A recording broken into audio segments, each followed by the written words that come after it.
international partnerships in the human resource sector, a reading of the Kenya experience. At first, we would like to welcome His Excellency, Minister of Public Services, Performance and Delivery Management in Kenya, and thanks for joining this session. Thank you. First, we want to ask, how do you find this exhibition and how does it contribute to enhance the relations between countries in the sector of manpower and labor services? Thank you very much, Ibrahim. I think I find it very useful.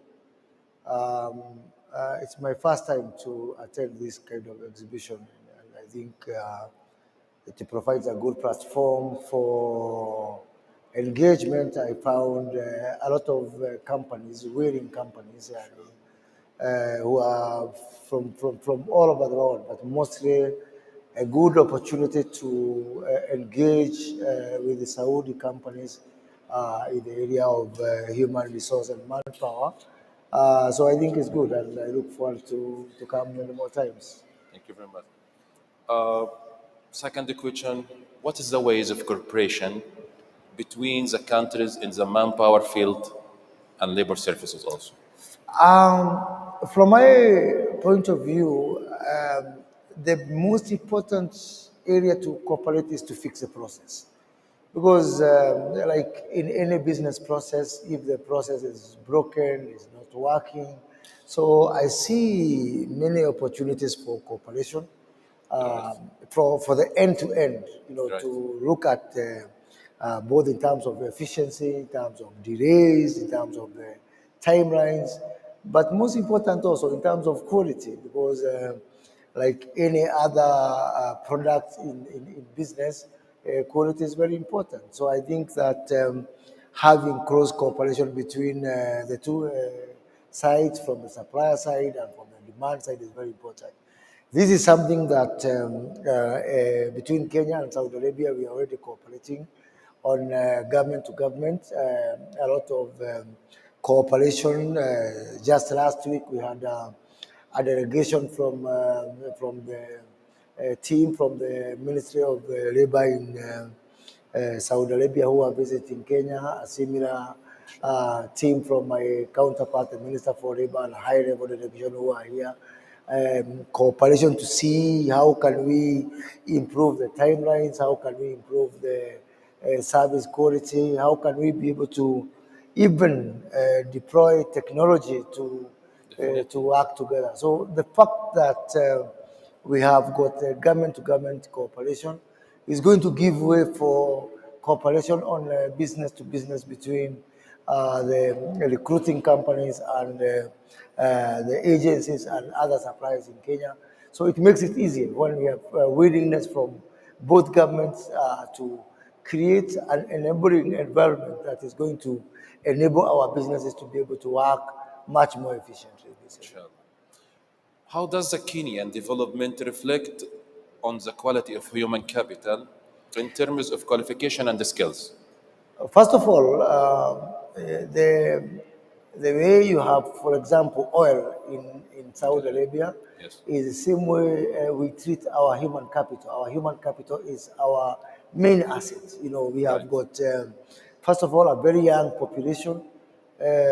Believe it or not, only 6% of the population is above 60 years.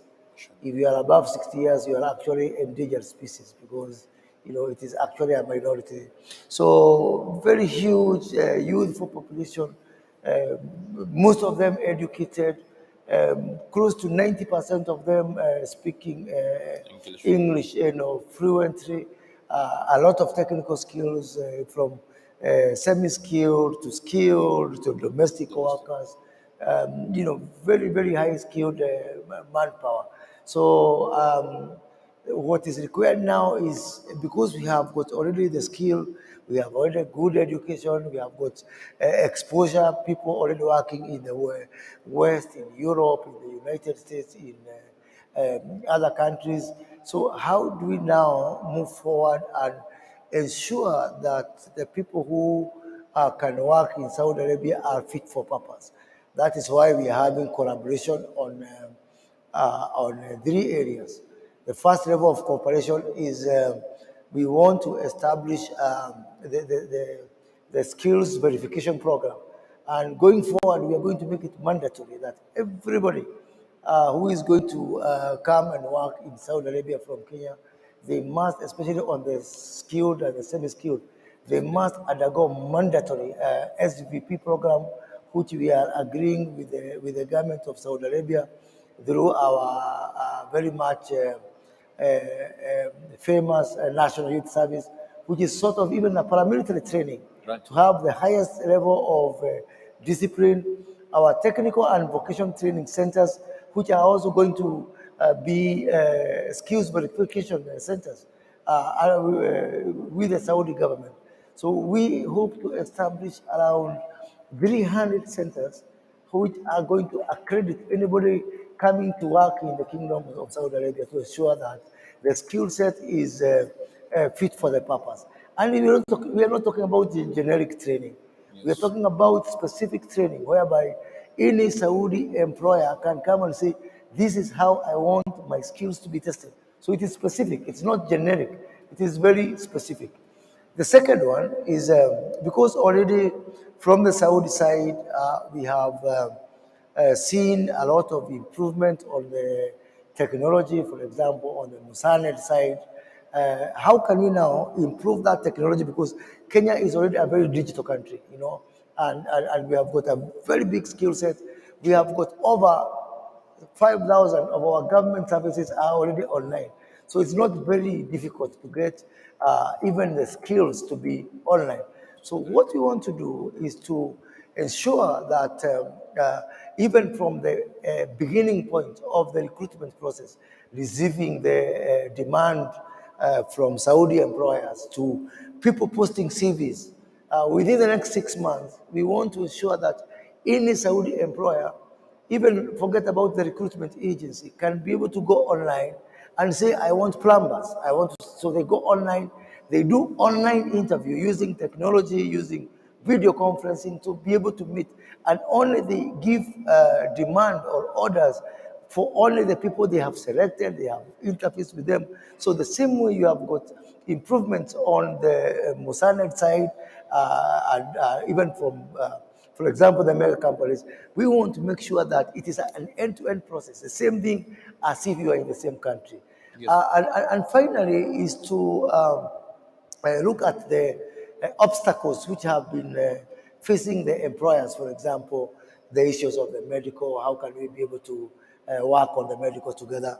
Now, beginning this January, we are establishing a one-stop center for anybody, for passport issuance, for anybody who wants to work, you know, abroad, that we guarantee that from the application for the passport to the issuance of passport will not take more than 7 days.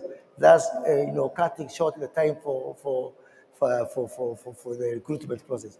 Why we are doing this is because for us it is not a luxury; it's a necessity because we have got huge workforce.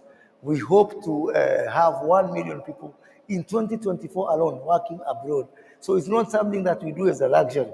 It's something we do as a necessity because the export of human capital is very important because our population is growing at a much faster pace than the jobs that can be created domestically using the domestic economy. That's great. And this will take us to the next question. How can this sector, how can we highlight it, the attractiveness of tourism in Kenya for Saudi tourists, and what is the importance of cooperation in the sector of sharing the experience? As you know, the tourist is very important section in a lot of countries, and as a Kenya now is going to development this sector, so how can we highlight this section now? This is a very interesting question because, first of all, Saudi Arabia is ahead of Kenya in many ways. But there's some area where Kenya is ahead of Saudi Arabia. And tourism is one of the areas because it is our number 2 foreign exchange earner. We have a lot of experience within our parks, within our beaches, the coastline. So we are receiving, huge number of tourists. So this is one area because I find that now Saudi Arabia is very keen under Vision 2030 to develop the tourism sector, and we believe that Saudi Arabia has got something they can learn from Kenya, and Kenya can be able to also support Saudi Arabia in terms of people who are experienced in this area, in hospitality, in hotels, in tours. But second thing is that tourism for me is very important. Just today, I had a meeting with Sira, one of the tourist companies, travel companies here, and we plan to work with Saudi tourism and travel companies to promote tourism in Kenya, not just because of tourism, but because once the people come to Kenya and they visit Kenya, they experience the country, they experience the warmth of the people, they experience the knowledge that the people have, it will help us in growth in other areas. It will help us in growth in not just in tourism, but also in investment, in the area of trade, in the area of appreciating the manpower. So I think that tourism is very important in this arena. We plan to have 3 to 4 major, tourism packages from even companies in Saudi Arabia, so they can come to Kenya and understand better the people, understand the culture, understand what the country has to offer, the quality of the people who are there, and ultimately vice versa.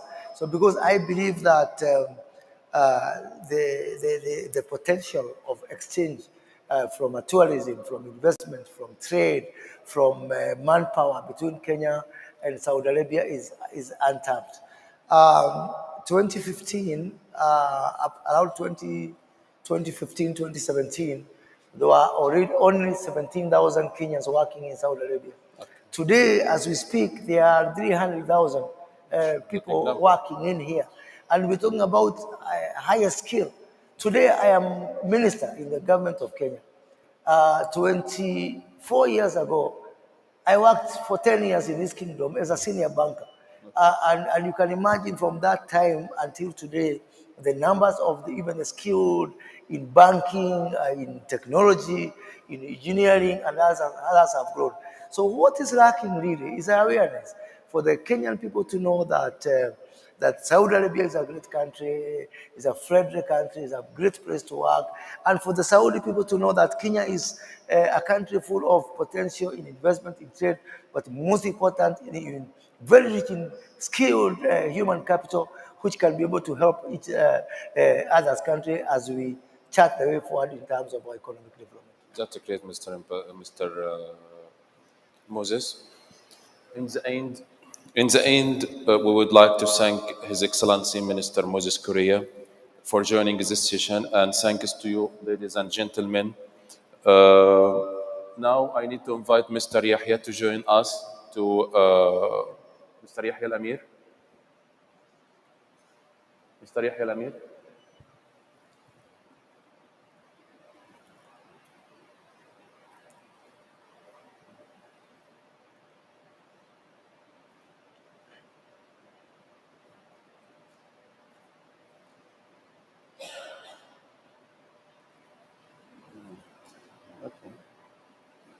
Mr. Yahya, just he have to small gift for you from our expo. Just I will invite him. Mr. Yahya.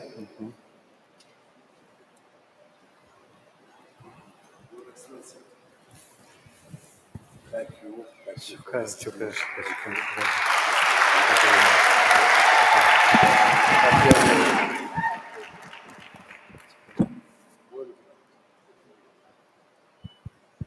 We appreciate your attention. We appreciate this. لا لا بعتها. وإن شاء الله, as I told you, this is only إن شاء الله. the first step إن شاء الله. for building a strong relationship. Yes. Unique country, unique people. Amazing. Thank you. Thank you very much. شكرا.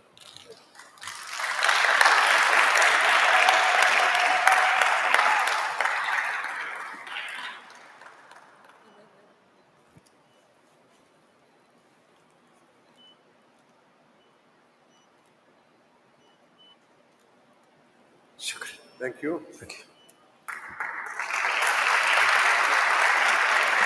Thank you very much. Thank you very شكرا much.